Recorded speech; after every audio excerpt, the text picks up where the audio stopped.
नमस्कार, मैं हूं अमित पालित और वक्त है सबसे बड़े चुनावी शो अब की बार किसकी सरकार का, जिसमें हम आपको दिखाते हैं चुनावी राज्य की सियासी खबरें और हम आपको यूपी और पंजाब की चुनावी खबरें दिखाएंगे। लेकिन उससे पहले नजर डालते हैं इस वक्त की 3 हेडलाइंस पर जो चुनाव से जुड़ी हुई हैं। आइए पहली हेडलाइन, जी हां, पहली हेडलाइन कहां से? पहली हेडलाइन है उत्तर प्रदेश से, क्योंकि उत्तर प्रदेश में काशी कॉरिडोर तैयार है, शिव भक्त मोदी का इंतजार है। और आपको बता दें कि कल इसका लोकार्पण होने जा रहा है। कॉरिडोर में किस तरह से यहां पर चीजें तैयार की गई और इससे कितना बदलने लगा है काशी, यह भी आपको सीधे दिखाएंगे। एक्सक्लूसिव रिपोर्ट काशी से।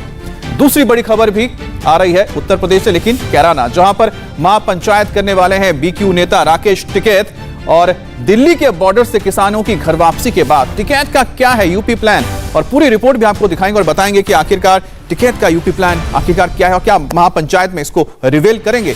तीसरी बड़ी खबर है पंजाब से। जी हां, पंजाब में भी अब एक नया कार्ड खेला जा रहा है, पहले भी खेला जा चुका है। बादल का दलित डिप्टी सीएम वाला दांव, क्या ये पास होगा या फेल? और कांग्रेस के दलित सीएम के सामने चन्नी को मुकाबला करने के लिए, और कहें कि कांग्रेस को मुकाबला करने के लिए जो नया दांव चला गया है वो कितना सफल होता है पंजाब में, ये भी आपको बताएंगे डिटेल के साथ। लेकिन सबसे पहले खबर प्रधानमंत्री मोदी के dream project Kashi Vishwanath corridor की करते हैं, जिसका कल शुभारंभ होगा। बस 24 घंटे का इंतजार, उसके बाद प्रधानमंत्री मोदी खुद काशी विश्वनाथ कॉरिडोर का शुभारंभ करेंगे। कॉरिडोर के उद्घाटन से पहले पूरे काशी को सज धज कर तैयार किया गया है। इंतजार है प्रधानमंत्री मोदी का, जो सांसद भी है वाराणसी से, अब वो न्यू इंडिया की नई काशी के भव्य और दिव्य रूप का उद्घाटन करने जा रहे हैं। तो आपको बता दें कि काशी विश्वनाथ कॉरिडोर प्रधानमंत्री मोदी का ड्रीम प्रोजेक्ट है। शायद ही किसी ने सोचा होगा कि कभी किसी को काशी विश्वनाथ मंदिर के ये भव्य रूप देखने को मिलेगा, क्योंकि इससे पहले, जी हां, इससे पहले जो भी काशी विश्वनाथ के दर्शन करने गया है उसको हैरानी होगी कि आखिरकार ये भव्यता कैसे कोई पा सकता है। लेकिन ये एक नामुमकिन काम था जिसे मुमकिन किया गया है, और इस नामुमकिन काम को मुमकिन करने वाले प्रधानमंत्री मोदी कल जाकर खुद इसको उद्घाटन करेंगे और लोकार्पण इसका करेंगे। आपको बता दें कि इसके लिए बहुत खास तैयारियां की गई हैं, और प्रधानमंत्री नरेंद्र मोदी कल जब काशी कॉरिडोर का शुभारंभ करेंगे, इस शुभारंभ को भव्य और दिव्य रूप देने के लिए पूरे काशी को फूलों से सजाया जा रहा है। हमारी संवाददाता रुचि कुमार वहां मौजूद है, उन्होंने एक रिपोर्ट भेजी है, आप उसे देखिए और काशी की भव्यता को आप भी आत्मसात कीजिए। शिव की नगरी काशी को प्रधानमंत्री नरेंद्र मोदी एक बड़ी सौगात देने आ रहे हैं। 13 तारीख को काशी विश्वनाथ कॉरिडोर का प्रधानमंत्री नरेंद्र मोदी लोकार्पण करेंगे। ये प्रधानमंत्री का ड्रीम प्रोजेक्ट है। पूरा कॉरिडोर बनकर तैयार है और लोकार्पण के लिए इसको सजाया जा रहा है। करीब 1 लाख मालाएं लाई गई हैं इसको सजाने के लिए। ये जो मंदिर है काशी विश्वनाथ मंदिर, बहुत मान्यता है, सदियों से भक्त यहाँ पर आए हैं और जो भगवान शिव हैं उनके दर्शन करते रहे हैं। लेकिन पहले ये मंदिर ऐसा नहीं था। मंदिर के आसपास बहुत पतली पतली गलियां थी जिससे होके श्रद्धालुओं को इस मंदिर तक पहुंचना पड़ता था, और जब श्रद्धालु यहाँ आ जाते थे तभी उनको ये मंदिर दिखाई देता था। लेकिन अब इसका भव्य नज़ारा है। करीब 1777 में अहिल्याबाई होलकर ने इसका पुनरुद्धार कराया था, और अब प्रधानमंत्री मोदी ने इस पूरे परिसर को चमकाया है। ये जो मंदिर का शिखर है, ये कहते हैं कि 22 मन सोना है।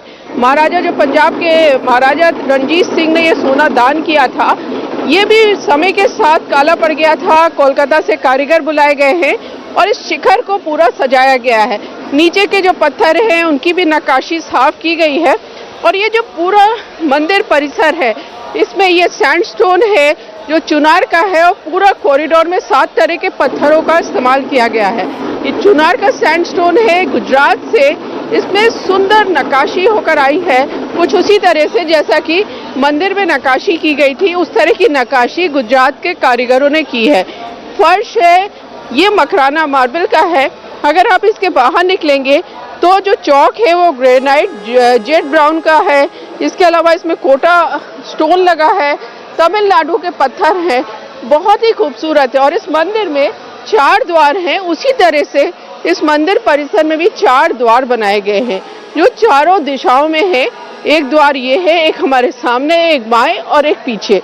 तो इस तरह से मंदिर को बहुत सुंदर बनाया गया है। जो पूरा कॉरिडोर है उसमें 24 भवन बनाए गए हैं, जिसमें 3 यात्री सुविधा केंद्र हैं, उसके अलावा मोमोक्षु भवन है, बुक स्टोर है जिसमें अध्यात्म से जुड़ी किताबें मिलेंगी। इसके अलावा ऑफिसेज हैं, सिक्योरिटी ऑफिसेज हैं। एक ऐसी गैलरी बनाई गई है जिसमें से सीधे काशी विश्वनाथ मंदिर और माँ गंगा के दर्शन हो सकेंगे। तो पूरी कोशिश यही है कि माँ गंगा को सीधे इस मंदिर से जोड़ा जाए। जो श्रद्धालु आए वो गंगा जी में डुबकी लगाएं और यहाँ आकर सीधे मंदिर में जलाभिषेक कर ले। एक बड़ी बात यह है कि जो जलाभिषेक होगा जल से, दूध से, घी से, शहद से, वो जलाभिषेक सीधे गंगा जी में जाएगा। इसके लिए यहाँ नीचे गर्भगृह से पूरी पाइपलाइन बिछाई है। पूरा कॉरिडोर तैयार है, बस इंतजार है प्रधानमंत्री नरेंद्र मोदी का कि 13 दिसंबर को वो आके इसका लोकार्पण करें। करीब 250 साल बाद काशी विश्वनाथ मंदिर को ये नया रूप मिला है। अब बाबा विश्वनाथ का मंदिर कितना बदल चुका है, रुचि कुमार की एक और रिपोर्ट से समझिए। तो आपको बता दें, ये तस्वीर आप देख रहे हैं, इससे आप समझ पाएंगे कि आखिरकार काशी विश्वनाथ कॉरिडोर का काम नामुमकिन था, लेकिन वो मुमकिन हुआ। प्रधानमंत्री मोदी का जो ड्रीम प्रोजेक्ट था आज जमीन पर साकार होता नजर आ रहा है। और जिस व्यक्ति ने काशी विश्वनाथ मंदिर को देखा है, इसके आसपास के इलाके को देखा है, वो देखकर सिर्फ और सिर्फ एक बात कह सकता है, ये तो चमत्कार ही है। वाराणसी का ये काशी विश्वनाथ मंदिर सच कर तैयार है। ये काशी विश्वनाथ मंदिर है जिसका 1777 में अहिल्याबाई होलकर ने पुनरुद्धार किया था। अब 250 साल बाद प्रधानमंत्री नरेंद्र मोदी ने इस पूरे कॉरिडोर को सजाया है। इस मंदिर में इसकी बहुत आस्था है। सदियों से जो भक्त हैं, श्रद्धालु हैं, वो यहाँ पर आते हैं, दर्शन करते हैं। लेकिन पिछली सदियों में यहाँ पे जब श्रद्धालु आते थे तो उनको पतली पतली गलियों से होकर यहाँ पर आना पड़ता था, मंदिर में दर्शन करना पड़ता था। अब पूरी कोशिश ये है कि माँ गंगा और जो मंदिर है उसके बीच कोई ना आए और भक्त सीधे गंगा जी में डुबकी लगाएं, वहाँ से जल लें और इस मंदिर पे पहुँच जाएं। इस मंदिर का जो शिखर है, पंजाब के महाराजा रणजीत सिंह ने यहाँ पर 22 मन सोना दान किया था, उसका ये शिखर दिखाई दे रहा है। समय के साथ ये थोड़ा काला हो गया था, पत्थर भी खराब हो गए थे। अब कोलकाता से कारीगर बुलाकर इसको साफ कराया गया है। पहले ये जो मंदिर परिसर था 2000 स्क्वायर मीटर का था, अब ये फैलकर पूरा जो कॉरिडोर है वो 50,000 स्क्वायर मीटर से ज्यादा बड़े इलाके में बनाया गया है। इस मंदिर में 4 द्वार हैं चारों दिशाओं में। उसी तरह से ठीक इस कॉरिडोर में इस तरह से 4 द्वार बनाए गए हैं। सुंदर नक्काशी की गई है। मंदिर परिसर में चुनार का सैंडस्टोन लगाया गया है, जिसमें जो कारीगरी की गई है वो गुजरात के कारीगरों ने की है और ये कारीगरी ठीक वैसी है जैसा कि प्राचीन मंदिर है। तो इस मंदिर में ये काशी विश्वनाथ मंदिर है, साथ में भगवान शिव का जो परिवार है, माँ पार्वती हैं, गणेश जी हैं, इन सब की मूर्तियां हैं। साथ में जो अन्नपूर्णा जी कनाडा से लाई गई हैं, उनको भी यहाँ स्थापित किया गया है। कि जो फर्श दिखाई दे रहा है ये मकराना का मार्बल है। इसको सुंदर तरीके से सजाया जा रहा है। 1 लाख मालाएं फूलों की लाई गई है, जिनसे पूरा कॉरिडोर परिसर को सज के तैयार किया जा रहा है। तो कोशिश यही है कि जो श्रद्धालु आए उनको सीधे दर्शन हो जाए, वो माँ गंगा का जल लें, जलाभिषेक करें। और एक बड़ी बात कि जो गर्भगृह है वहाँ से गंगा जी तक नीचे पाइप डाला गया है, यानी जब जलाभिषेक करेंगे, जल चढ़ाएंगे, दूध, शहद, घी, तो वो सीधे गर्भगृह से गंगा माँ में जाएगा। तो पूरे श्रद्धालुओं की सुविधा देखकर ये पूरा परिसर तैयार किया गया है। भगवान शिव की नगरी में डमरू ना बजे, ये कैसे हो सकता है? ऐसे में काशी कॉरिडोर में शुभारंभ के मौके पर प्रधानमंत्री के स्वागत के लिए डमरू दल ने किस तरह की तैयारी की है, यह भी बता रही है रुचि कुमार। भगवान शिव के 5 प्रतीक कहे जाते हैं, रुद्राक्ष, त्रिशूल, त्रिपुंड, भस्म और डमरू। कहा जाता है कि माँ सरस्वती ने जब वीणा बजाई तो ध्वनि सुनाई दी, और जब भगवान शिव ने नृत्य किया और 14 बार डमरू बजाया तो संगीत में 2 और ताल आई। अब काशी की बात है और काशी विश्वनाथ मंदिर में कॉरिडोर का उद्घाटन करने प्रधानमंत्री मोदी आ रहे हैं, तो डमरू ना हो ऐसा नहीं हो सकता। ये डमरू जो है खुशी का, उल्लास का भी प्रतीक है। तो ये डमरू दल है बनारस का, ये यहाँ पर आया है काशी विश्वनाथ मंदिर में बाबा भोलेनाथ के दरबार में। प्रधानमंत्री मोदी जब आएंगे काशी विश्वनाथ कॉरिडोर का उद्घाटन करेंगे तो ये डमरू दल के 151 सदस्य यहाँ डमरू बजाएंगे।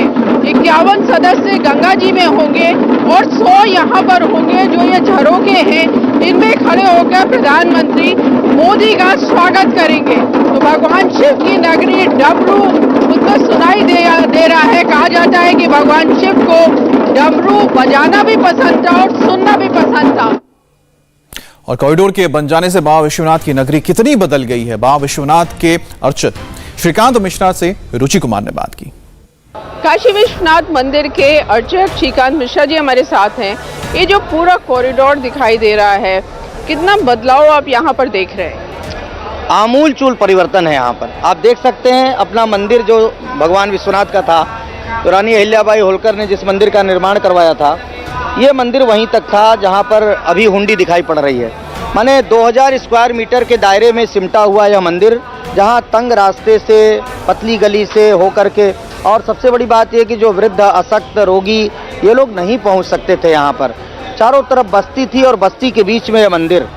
अब जब 52,000 स्क्वायर मीटर के दायरे से ज़्यादा के क्षेत्रफल में श्री काशी विश्वनाथ धाम का यह परिक्षेत्र दृष्टिगोचर हो रहा है, जहाँ पर आप देख सकते हैं कि इन गैलरियों में बैठ करके अब जो संध्या वंदन, जप तप करने वाले, साधना करने वाले, ध्यान करने वाले हैं, उनके लिए एक सुंदर प्रशस्त स्थान हो गया है। इन भित्तियों पर, इन दीवालों पर भागीरथ की तपस्या व गंगा अवतरण, सती के प्रादुर्भाव का प्रसंग, अविमुक्तेश्वर के का प्रसंग, काशी खंडोक्त स्कंद पुराण में वर्णित जितने भी भगवान शंकर से संपृक्त प्रसंग है, उन प्रसंगों को आप इन भित्तियों पर देख सकते हैं। यहाँ बैठ करके जब तब संध्या पूजा कर सकता है।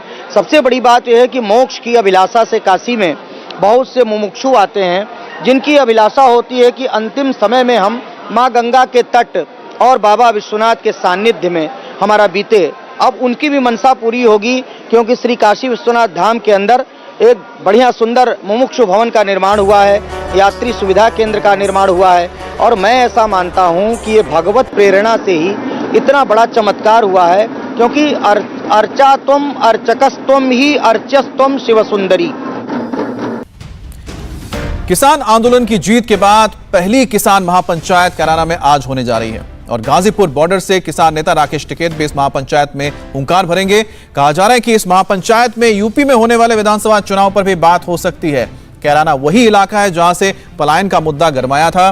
पिछले दिनों यूपी के सीएम योगी भी कैराना पहुंचे थे। ऐसे में कैराना में आयोजित हो रही इस महापंचायत में क्या कहेंगे टिकैत, इस पर सबकी नजर होगी। कल जब राकेश टिकैत के साथ मेरी बातचीत हुई थी, जब मैं गाजीपुर बॉर्डर गया था, तब हमने सवाल पूछा था आपका चुनाव को लेकर क्या रुख है, तो उनका कहना था कि चुनाव को लेकर हम इंतजार कर रहे हैं, लेकिन 2 महीने बाद जब अनाउंस होगा उसके बाद बताएंगे। जब हमने ये सवाल पूछा क्या आप बीजेपी के खिलाफ वहां पर चुनाव करेंगे उत्तर प्रदेश में, तो उनका कहना था कि बीजेपी एक पार्टी है और विरोध हमारा सरकार के साथ था। तो मैसेज उनके कई सारे इनडायरेक्ट हैं, लेकिन इंतजार करना होगा जब वो अपने लोगों के बीच जाएंगे तब वो क्या कोई क्लियर मैसेज देंगे। राकेश टिकैत अपना रुख साफ करते हैं कि नहीं, इस पर भी हमारी नजर लगातार बनी रहेगी। लेकिन आपको बता दें ये बड़ी पंचायत होने जा रही है। किसान आंदोलन खत्म हो चुका है।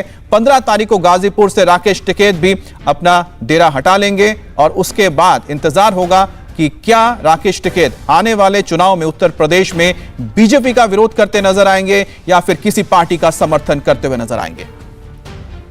इंडिया टीवी हर वक्त हर जगह डाउनलोड करने के लिए सर्च करें India TV news Google play store या ऐप स्टोर पर।